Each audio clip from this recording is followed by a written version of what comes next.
Danny had lost track of how many drinks he'd had. Beer, whiskey, neon green cocktails.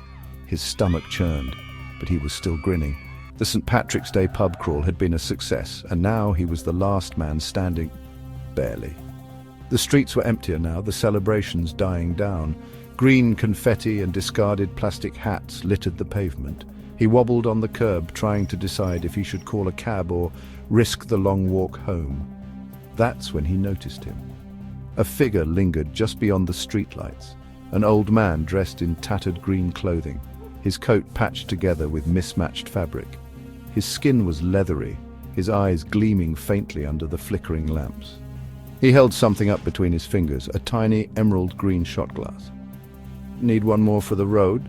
the man rasped, his voice like dry leaves crumbling in the wind. Danny squinted. The guy hadn't been there a second ago, had he? Probably some street performer or an old drunk still hanging around after the festivities. He chuckled. Why the hell not? He took the glass. The liquid inside was thick, almost syrupy, shimmering as if it had a life of its own.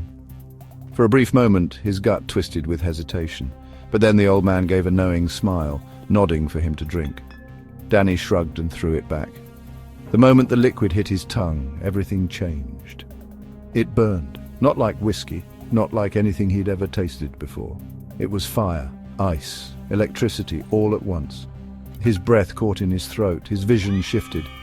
The street stretched unnaturally, buildings bending, twisting like reflections in a funhouse mirror. His stomach lurched. And then he couldn't move. He tried to step back, but his feet wouldn't respond. He tried to lift his arms, but they were gone. Panic surged through him as he glanced wildly around, searching for help. That's when he saw it, the bar window. Inside the reflection, he wasn't there. No, he was standing in the street, but someone else, something else, was wearing his body, looking back at him with his same face, but with a grin that didn't belong to him. Danny tried to scream, but no sound came. His vision darkened, his consciousness shrinking into nothing but a swirling green haze. The old man sighed, shaking the tiny shot glass in his palm. Inside, the glass had turned cloudy, and faintly, so faintly, Danny's tiny distorted screams echoed from within. "Another lucky soul for the collection," the man murmured, tucking it into his pocket as he turned and strolled into the night.